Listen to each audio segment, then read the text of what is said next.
como aceite sobre mis heridas.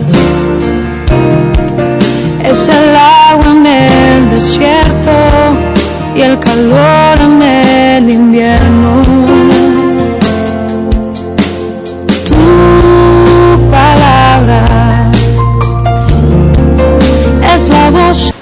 En el nombre del Padre, del Hijo y del Espíritu Santo. Amén. Jesús, luz verdadera que ilumina a todo hombre, luz que llega a este mundo. Nosotros sabemos que tú has venido de Dios el Padre para ser nuestro Maestro y que enseña los caminos de la verdad. Las palabras que oímos de ti son espíritu y son vida. Pero quienes libran el libro y el enseño, tú solo. Tú que diste tu vida con nosotros y nos compraste para Dios con tu sangre.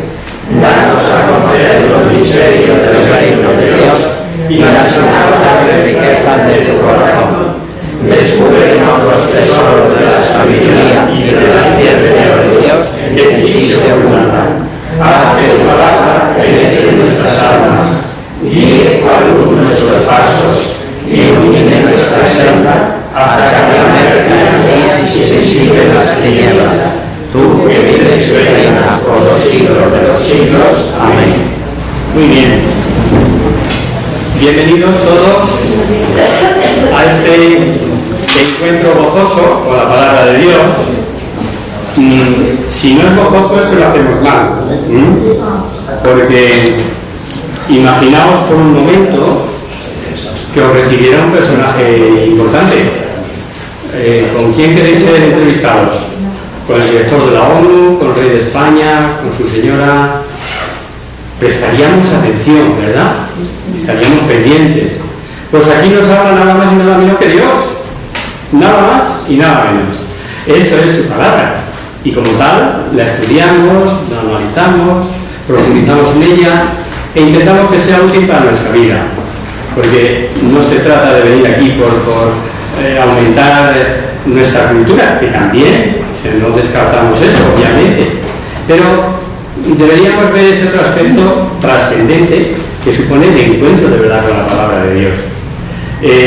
Nos quedamos el otro día, ya hicimos una mini presentación, os dije que estamos dando cursos en distintos lugares de Madrid y que os invitábamos incluso que si a alguno le venía bien, o le pillaba por cercanía o lo que fuera, y quería pues conocer, tuviera tiempo.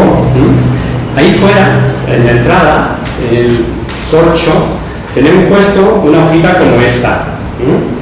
En esta hoja tenéis las parroquias, los días, las horas, qué curso es el que está dando. Por ejemplo, en la parroquia de Las Delicias, los jueves a las 7, pues da San Juan Ángel Poeta.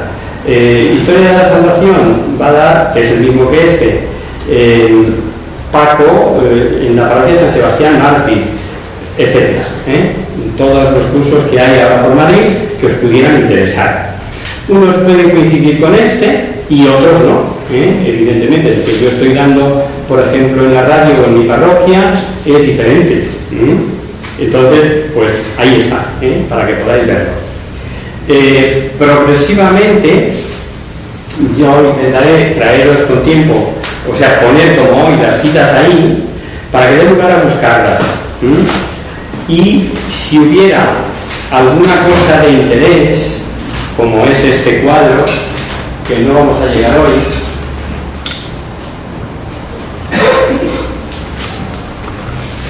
esto de la técnica, nos encontraremos con un resumen de relación de libros, un lunes de estos. Si no llegamos hoy, pues el próximo día. Pues para alguna cosa de estas que sea de vuestro interés, habíamos pensado, si os parece bien, el próximo día hacer unas hojitas y repartirlas en blanco de manera que pongáis ahí vuestro nombre, vuestro correo electrónico, con el fin de poderlo reenviar. ¿Vale? Bueno, pues después de este paréntesis o este prólogo de entrada, vamos a continuar donde lo dejamos el otro día, el lunes pasado. Decíamos, o estábamos diciendo, que el mensaje es ascendente, que Dios es eterno, pero el hombre, en la medida en que iba progresando, tiene mayor capacidad de conocimiento, y Dios, como gran pedagogo, se va adaptando a la forma de entender del hombre de cada época para ir dejando su mensaje de salvación. Empieza por elegirse un pueblo, al que va haciendo depositario de sus promesas, etcétera, etcétera. Y decía que era interesante conocer este progreso, que habíamos puesto un ejemplillo nada más, el de la ley promulgada en Éxodo, lo que es el decálogo, y la ley promulgada en Deuteronomio, segunda ley. Y hoy seguimos con esos ejemplos. En Génesis 4:23, que es esa primera cita que encontráis ahí, Lamec presume de su voracidad proclamando esto. ¿Alguien tiene ya Génesis 4:23? Pues que sea valiente y lo lea, en alto, venga. Dijo pues Lamec a sus mujeres, Ada y Sela, oíd mi voz, mujeres de Lamec, dad oídos a mis palabras. Por una herida maté a un hombre y a un joven por un cardenal. Perfecto. Él dice, tened cuidado conmigo. Por una herida que me hicieron maté a un chico, a un hombre. Y por un cardenal, fijaros, la voracidad, ¿no? La exageración. Pues si la ley avanza, buscamos en Éxodo 21:4 y a ver qué encontramos ahí.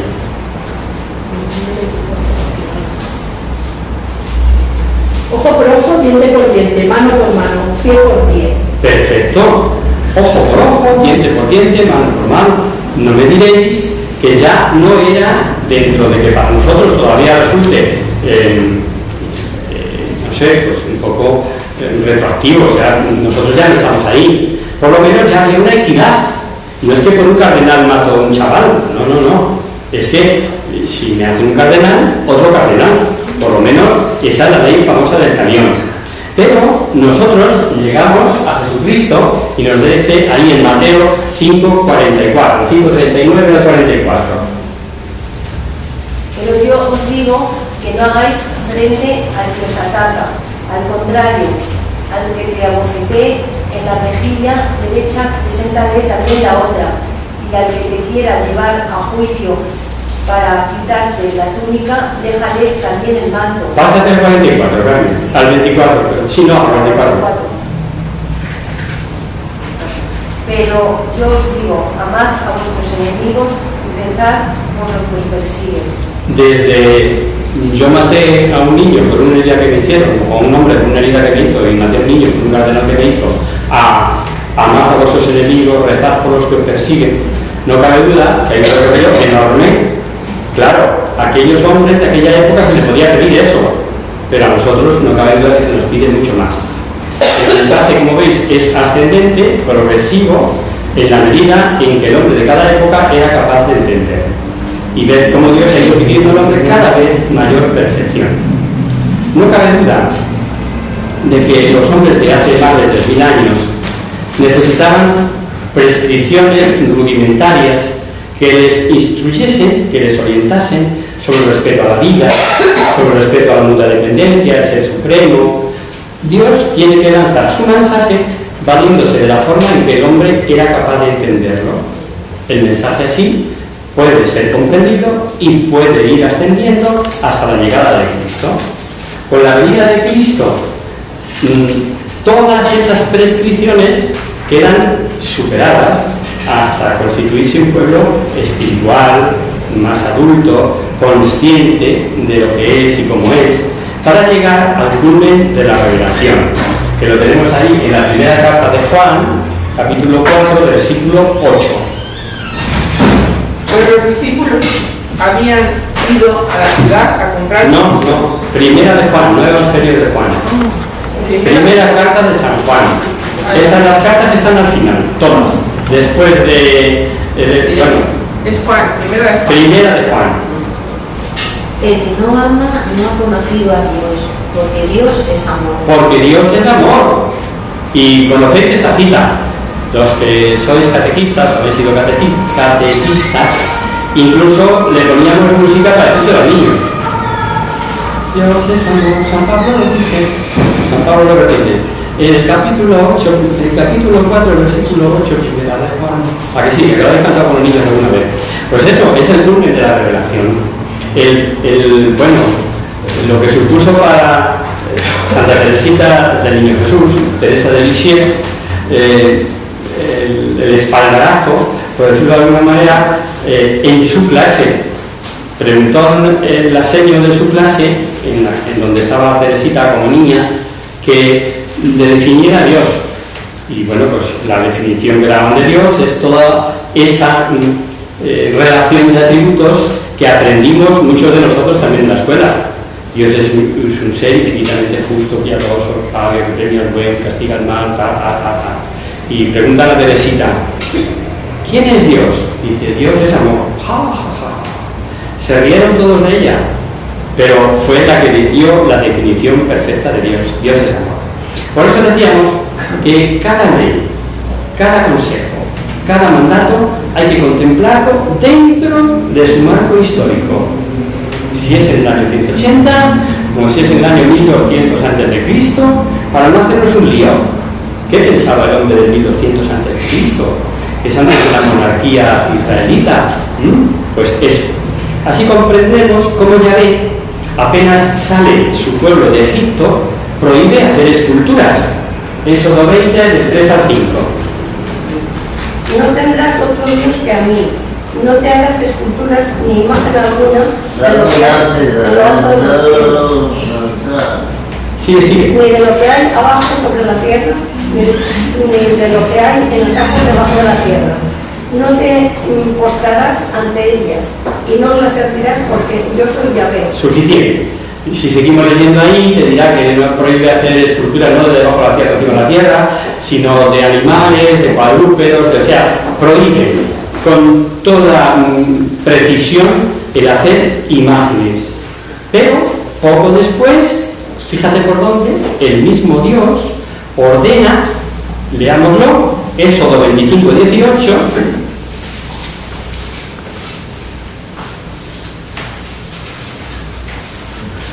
harás 2 querubines de oro batido, para los 2 extremos del propiciatorio, uno al uno, uno al lado, otro al otro, suficiente. Perfecto, muchas gracias.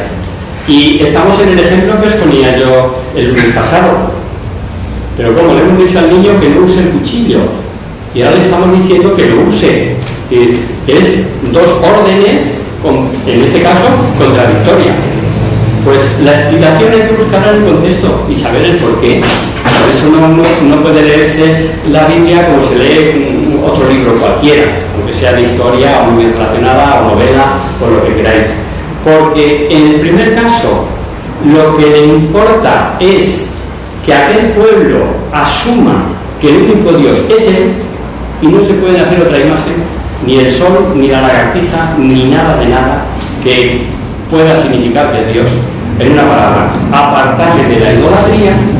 Y en el otro caso puede hacerlo perfectamente. ¿Por qué? Pues porque en este caso se trata de ornamento en el templo del único Dios vivo, donde ha de residir Él, donde toda la gloria es para Él, donde hasta la forma de hacer el templo es con unas medidas y una precisión absoluta que Él da. Por tanto, al decir poner el frontal de mármol y las paredes de ébano, no te lleva a la idolatría. Pues eso, manda hacer 2 ángeles, 2 querubines, y en este caso de oro. Y si hubiéramos seguido con la cita primera, veríamos que ni de metales preciosos, ni de barro, ni de... O sea, y aquí no solo manda hacer unos ángeles, sino de oro. Pues bien, a los antiguos, por ejemplo, se le dijo en Éxodo 20:14, no adulterarás. No adulterarás. Nosotros comprendemos perfectamente la enseñanza de Cristo. Nos dice Cristo, basta con el deseo. Mateo 5:27.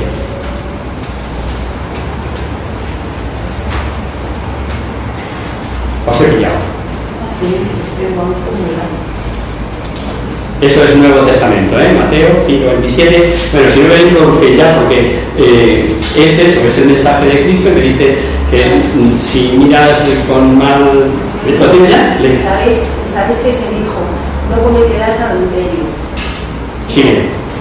Pero yo os digo que todo el que mira a una mujer con mal deseo porque ha cometido con ella adulterio en su corazón. Claro, ya ha adulterado con ella en su corazón.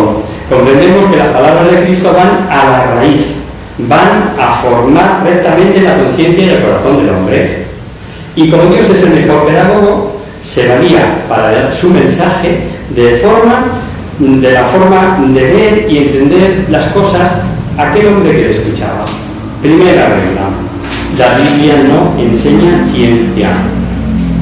Enamoraos de la palabra de Dios, que es una carta que os dirige Dios y pone en vuestras manos la Iglesia, y aprenderemos a ir elevándonos sobre la tierra, camino del cielo, pero jamás aprenderéis cómo son las cosas de la tierra ni las cosas del cielo.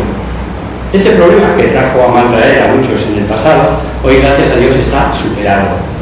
Los hombres creían, por ejemplo, que el conejo rumiaba, pero como el fin de la Biblia no es enseñar ciencia, si el conejo es rumiante o si es un roedor, el agiógrafo, el escritor sagrado, en esas leyes sobre la pureza y la impureza que encontraremos en el libro del Levítico, dice: el conejo que rumia y no parte la pezuña es inmundo. O sea, entre los puros y los impuros, va poniendo unas características, y entre ellas, pues mete al conejo como rumiante.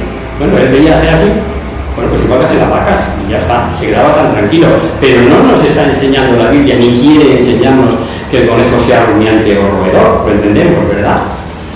Los hombres creían que la vida era la sangre, lo cual es perfectamente lógico. Desconocían los elementos humanos, órganos, funciones, y por otra parte veían cómo al perder un hombre o un animal la sangre, moría, quedaba sin vida. Pues Dios tiene que ordenar sumo respeto por la sangre, porque lo que está ordenando es sumo respeto por la vida, ya que la vida pertenece solo a Dios. La vida solo le pertenece a Él. Así leemos en el Levítico 17:14. Porque la vida de toda carne es la sangre. En la sangre está la vida. Por eso he mandado yo a los hijos de Israel: no comeréis la sangre de carne. Perfecto. Deuteronomio 12:23.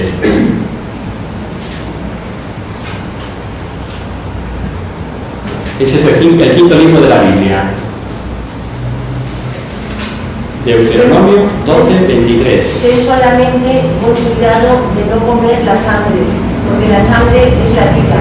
No debes comer. Y no debes comer la vida.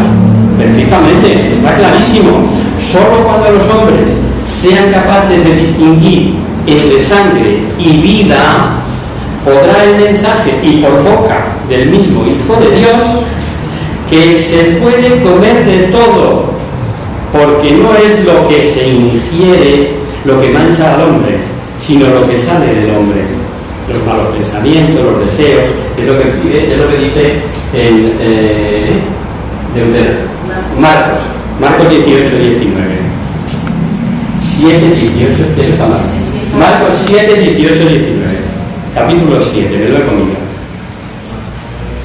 Marcos 7:18-19.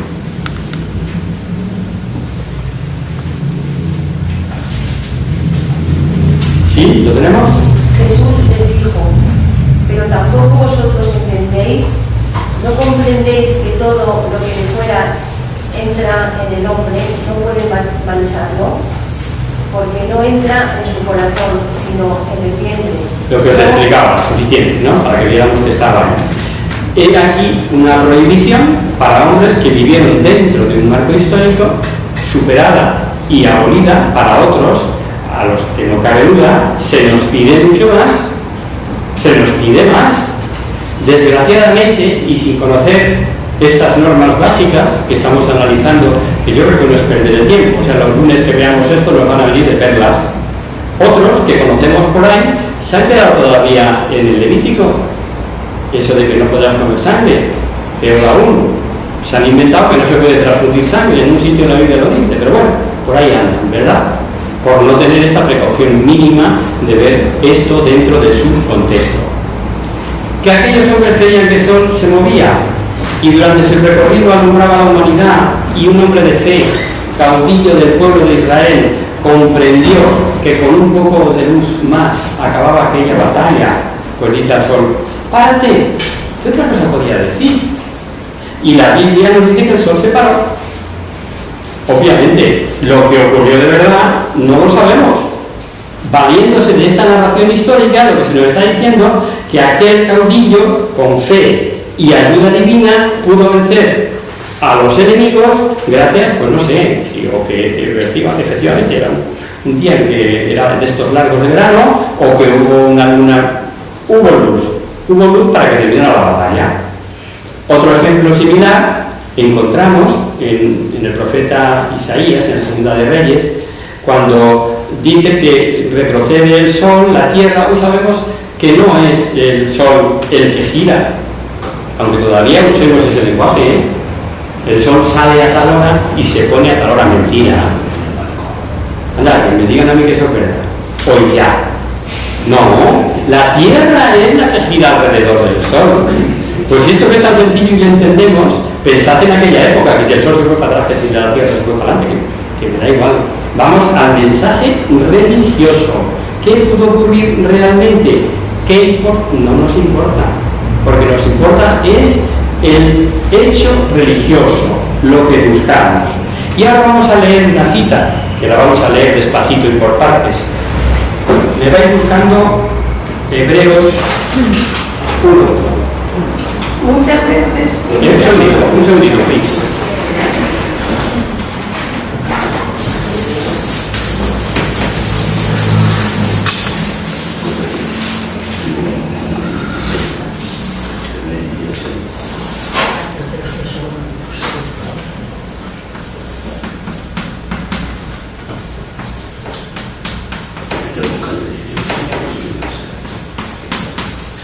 Hebreos 1:1. Ahora sí, ya puedes leer. Muchas veces y de muchas maneras habló Dios en otro tiempo a nuestros padres. Un segundito. Habló Dios. ¿A quién? A nuestros padres.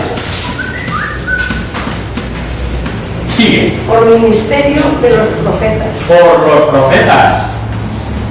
Ya dijimos, creo el otro día, y si no os lo digo ahora, que el profeta, propiamente dicho como tal, no es el que da vaticinios de futuro, que también, y en ocasiones, sino lo que tiene la etimología de la palabra, el que profiere, el que dice, el que habla en nombre de Dios. Entonces, a nuestros padres, es decir, a los antiguos, por medio de los profetas, les habló Dios. Sigue. Últimamente, ahora, venga. Estos días, habló por su Hijo. Habló Dios en estos días, hemos dicho, por lo tanto, a nosotros, por su Hijo.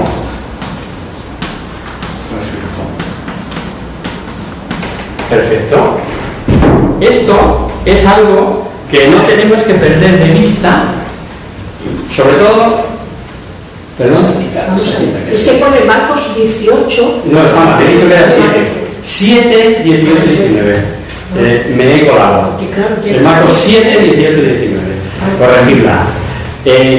Estaba diciendo que esto es los que nos tiene que diferenciar básicamente el Antiguo del Nuevo Testamento, porque en el Antiguo Testamento todo el mensaje se recibió antes de venir Jesucristo, antes de venir Cristo entre nosotros. Cuando Cristo vino ya, nos habló por medio de su Hijo. Por lo tanto, tenemos que tener claro esto. En lo que se refiere al texto y al contexto, o dicho de otra manera, para empezar, ¿qué estoy leyendo? ¿Antiguo o Nuevo Testamento? Para situarme. Seguimos. Damos un pasito más en estas reglas. Palabras, textos y contextos. Hay que conocer las palabras en el significado de su época. Hay que interpretar los textos dentro de su contexto.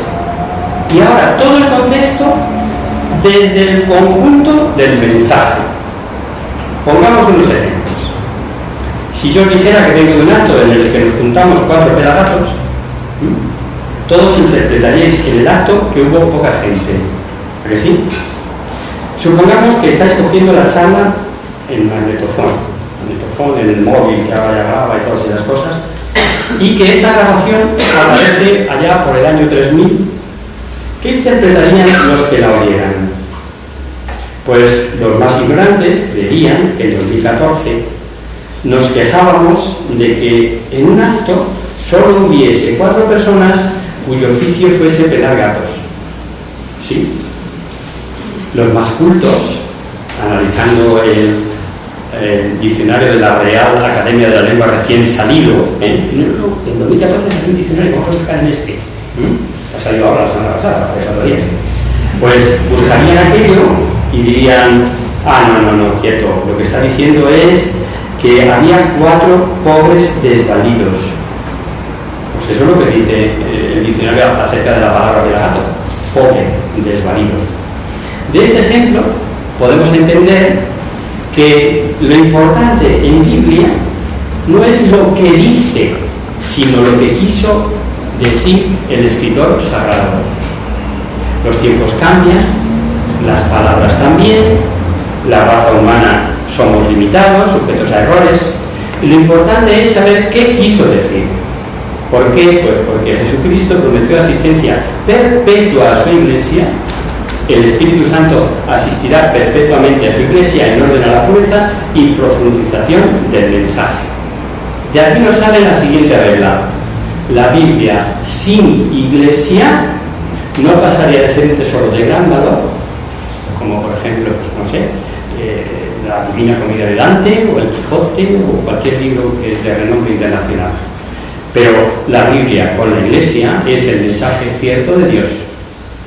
Vamos a ver un ejemplo, Biblia en mano, sobre el significado de una palabra, eos, en griego.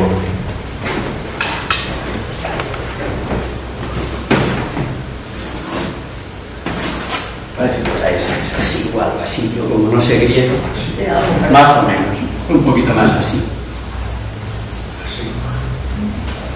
Esa es la S griega. Vamos a buscar esta palabra en la Biblia, y que traducido a nuestro idioma es la palabra hasta. Vamos a analizar la palabra hasta. Hoy en castellano la palabra hasta puede significar 2 cosas: acciones continuas, por ejemplo, Juan no vendrá hasta las 7, luego después de las 7 vendrá.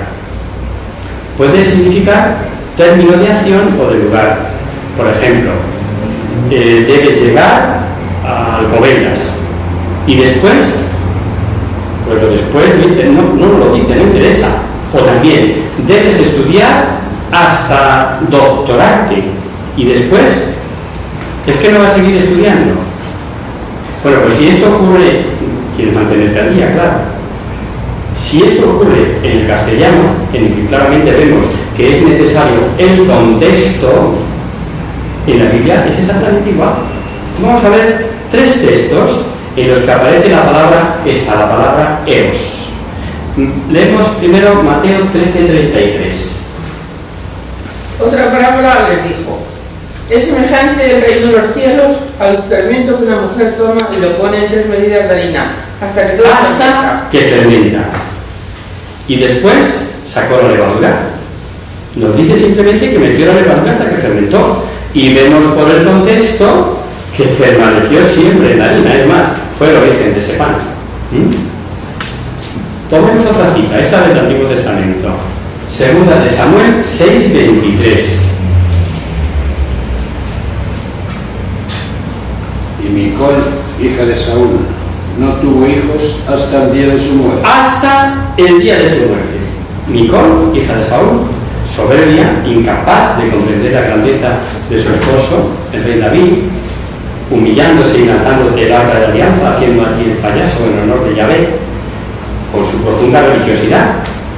Fue castigada cuando se ríe de su esposo, que está alabando a Dios, es castigada a ser estéril. Y ya hemos oído que el texto nos dice que no tuvo más hijos. Dice que no tuvo más hijos hasta el día de su muerte. Y después, evidentemente, jamás lo tuvo. Clarísimo, ¿no? Vamos a ver una tercera cita, esta del Nuevo Testamento. Mateo 1:25. no la conoció hasta que dio a luz un hijo y le puso por nombre Jesús. El ángel acaba de revelar a San José la concepción milagrosa de su esposa por obra del Espíritu Santo. Y como él no había tenido trato carnal con María, nos dice Mateo, no la conoció hasta que dio a luz. Y después, el evangelista prescinde del después. No le interesa, porque él lo que le interesa es decir que el Mesías ha sido concebido virginalmente. Por otro lado, sabemos que María fue perfectamente virgen, pero a él entonces solo le interesa la forma en que el Mesías ha venido al mundo. Y, o sea que José no conoció, no tuvo trato carnal con María, se entiende. Como jamás fue sacada de la masa, como jamás tuvo hijos, la hija de Nicol, o sea, la hija de Saúl, Nicol. Así podríamos seguir, pero bueno, bastan estos ejemplos para ver que el significado de las palabras puede ser distinto del que le habríamos dado incluso en nuestro idioma. Otras veces, el texto suelto puede decir lo contrario de lo que quiere decir. Vamos a leer Sabiduría 2:10 y siguientes. Oprimamos al justo pobre, no perdonemos a la viuda, ni respetemos las añosas canas del anciano. No respetemos a la viuda, oprimamos al justo. Ni respetemos. Sea nuestra fuerza la norma de la justicia. Nuestra fuerza, la norma de la justicia. Porque lo débil está visto que es inútil. Inútil. Y tú podrías decir a continuación, palabra de Dios. Y es verdad, jope, lo que dice la Biblia, ¿no? Si hubiéramos leído el contexto, vamos a leer el comienzo del capítulo 2:1 de Sabiduría.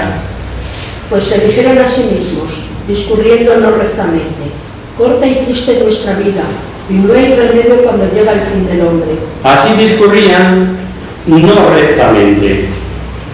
Oprimamos al justo, etcétera, etcétera. Claro, cuando coges el contexto, ves lo que se nos quiso decir. Nos aclara que así discurren los impíos desacertadamente, ¿no? Al tomar la Santa Biblia hay que cuidar que no nos pase como aquel hombre que estaba desesperado y pensaba quitarse la vida. Este ejemplo es del padre Ernesto Bravo, un jesuita del Ecuador, que estuvo un año dándonos aquí la obra bíblica, encantador. Y yo ese ejemplo, como yo soy un repetidor, o sea, yo lo que oigo lo digo, sobre todo lo que dice la Santa Madre Iglesia, claro, ¿no? Y digo que hay que tener cuidado de no hacer como nos contaba el padre Bravo. Aquel hombre desesperado dice que en la Biblia hay consuelo para todo mal. Yo según estoy, y coge paz y abre la Biblia al azar y se encuentra en Mateo 27. ¿Y qué lee? 27:5. Y arrojando las monedas de plata en el templo, se retiró, fue y se ahorcó. Fue y se ahorcó. ¡Jo! Pues la Biblia está diciendo que me ahorque. Bien, y no puede ser, no voy a tener tan mala suerte, que encima no me lo diga la palabra de Dios. Y coge la Biblia y otra vez, ¡pah! Y la abre por Lucas 10:37, al final. El final del versículo 37 que dice: Él contestó, el que hizo con él misericordia, contestó de Jesús, vete y haz tú lo mismo. Él leyó nada más al final. En el primero le se ahorcó y ahora lee, haz tú lo mismo. Está claro, me tengo que ahorcar. Me lo ha dicho la Biblia. Y se ahorcó. Si hubiera leído el contexto, habría visto que en el primer caso se nos narra la desesperación y el mal final de Judas, que tira las monedas, etcétera. Y en el caso, en la segunda cita que hemos leído, veríamos que lo que está aconsejando Jesús, aquel legalista que obrara según el buen samaritano. ¿Ves si es importante el texto y el contexto? Con lo de las palabras pasa igual, lo que pasa es que no quiero hacer excesiva esta introducción porque nos llevaría todo el año a hacer introducción a la Sagrada Escritura. Pero no dice la misma palabra hoy que ayer, que dentro de 15 días. Ni tiene la misma palabra, el mismo sentido en cada lugar de España. Es decir, hazlo luego para uno de aquí de Madrid, es hacerlo más tarde, ¿no? Y para un zamorano le dices, hazlo luego, es hacerlo ya. ¿No? Pues ver si es importante también la palabra, ¿no? En la palabra primero, antes del texto y luego antes del contexto. Damos un pasito más. Vamos a ver algunas ideas sobre el autor. Estoy mirando al reloj porque quiero que a menos 10, como muy tarde, porque ya que no hemos podido tener misa, podamos salir. Pues bien, vamos en primer lugar a definir lo que es la Biblia. La Biblia es la colección de libros sagrados que, escritos bajo la acción del Espíritu Santo, tienen a Dios por autor y como tales han sido confiados a la Iglesia. Dos cosas nos interesa resaltar. Dios, al valerse de hombres, sin quitarles su libertad, su cultura, su modo de pensar, sin cambiar su naturaleza, sino inspirándoles, será el autor principal. Pero el hombre también es ciertamente autor, aunque secundario. Esto último lo ha dejado muy claro el Concilio Vaticano II en una frase que además fue a propuesta del obispo español. Segundo, que precisamente por esta parte humana, con sus limitaciones, su cambio de cultura, su lengua, costumbres, etc., de no haber sido confiada a la Iglesia, la Biblia nos engañaría en muchos casos. Y en el mejor de ellos, cada uno interpretaría las cosas a su gusto, que es lo que pasa a los hermanos separados, discurriendo sobre lo que parece que quiere decir, no sobre lo que el autor sagrado quiso decir. Por eso la Iglesia, asistida por el Espíritu Santo, es la guardadora de la revelación. Gracias a la Iglesia, los hombres sabrán en cualquier época, en las cosas fundamentales, lo que Dios quiso decir. Es fácil, por otro lado, que ciertos misterios de la palabra infinita de Dios nos queden ocultos, al menos durante mucho tiempo, y no sabemos lo que durará el tiempo. La tragedia de más 350, 400, la última vez que yo hice un repaso por las sectas de hermanos separados de la Iglesia es esta, que al no contar con la asistencia del Espíritu Santo, cada uno interpreta a su gusto, y tantos iglesias como fundadorcillos, porque esto dice esto y yo creo que es esto y a mí la Biblia me dice esto. Visto esto, es de suma utilidad tener unas ideas claras acerca de este fenómeno que llamamos la inspiración, sobre este hecho psicológico que ocurre entre Dios y el escritor escogido por Dios en orden al mensaje que ha de dar a los hombres.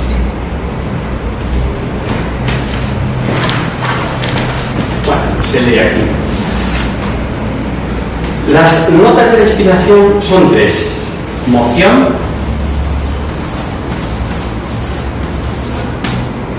es decir, que Dios empuja la voluntad del hombre para que juzgue un hecho y escriba; luz, es decir, le inspira, ilumina al escritor para que analice con su modo de ver, saber y entender lo que tiene que decir; y tercera importantísima, la asistencia, es decir, le asiste de tal modo que no haya error, que el mensaje se valdrá de sus palabras como él lo vea, pero en orden al mensaje, que no haya error.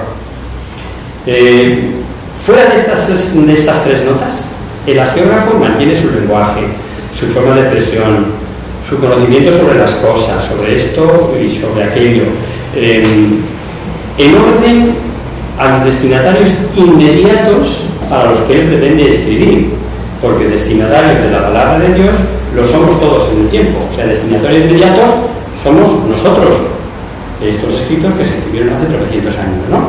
Pues bien, supongamos que Dios quiere lanzar el mensaje a la humanidad del peligro y el riesgo de la velocidad e imprudencia en la circulación vial, en la circulación de los vehículos. Primero, Dios ilumina la mente del escritor para que conozca y juzgue un accidente. Segundo, empuja su voluntad para que lo escriba tal y como él lo ve y lo mueve. Y tercero, le asiste para que, pese a sus limitaciones o a su torcida inclinación que pueda tener, el mensaje sea sin error. Un paso más. Dios inspira al Occidente a 4 personajes distintos. Los 4 narran a su manera y hasta con diferentes intenciones, en orden a sus destinatarios inmediatos, lo que ve. Pensad también que cabe la posibilidad de que uno de ellos escriba después de haber leído la crónica de los otros 3 anteriores o de uno anterior, y ponga incluso cosas exactas a las leídas en otro.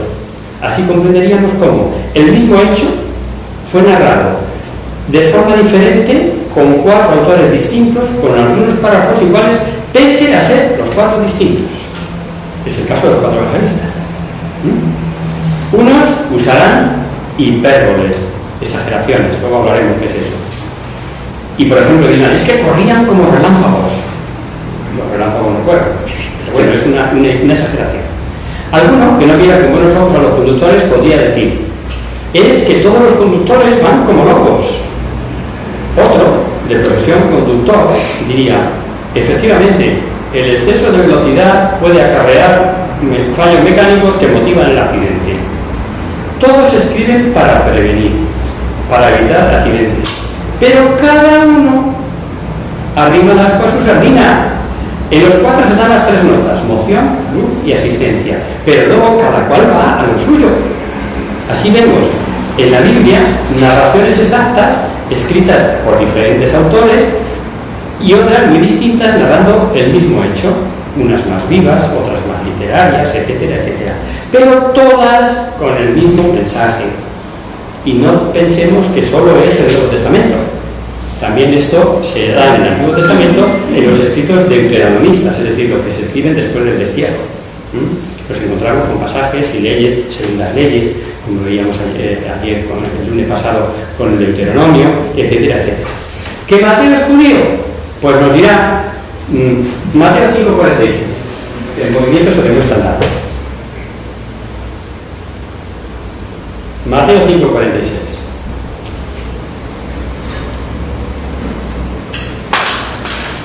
Todos a la vez, ¿no? ¿Lo tenemos? ¿Qué es moción? Mateo 5:46. ¿Qué es moción? Movimiento.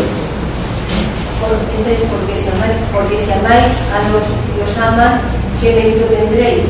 ¿No hacen eso mismo los publicanos? Claro. Fijaros lo que dice el bueno de Mateo.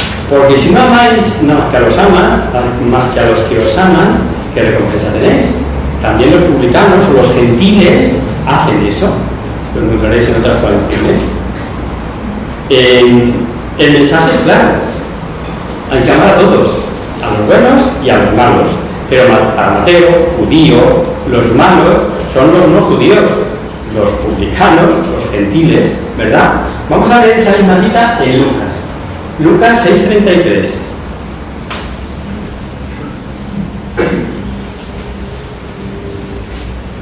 Si amáis a los que os aman, ¿qué gracia tendréis?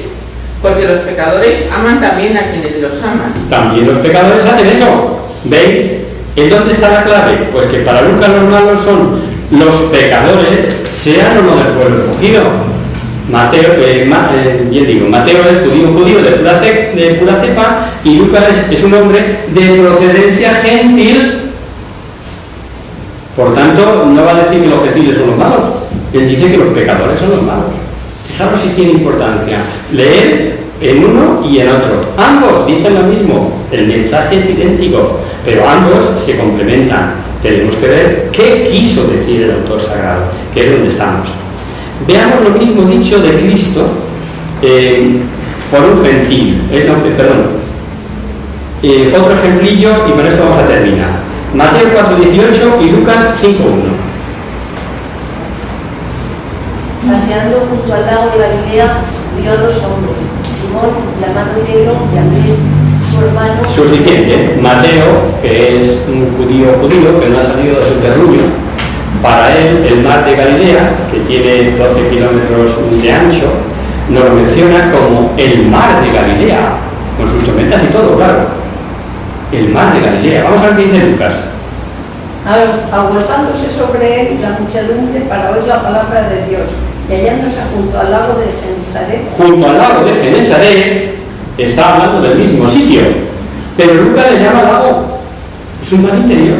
Él conoce el Mediterráneo, ha hecho con San Pablo viajes para arriba y para abajo, ha llegado hasta aquí, hasta España, toda la cuenca del Peloponeso. Para él, el mar de Galilea de Mateo es un lago interior, es el lago de Genesaret. Fijaos si tiene importancia. Nos vamos a quedar aquí, porque podamos acercarnos a misa, y aquí seguimos, si Dios quiere, el próximo día. ¿Vale? Rezamos ahora la vez.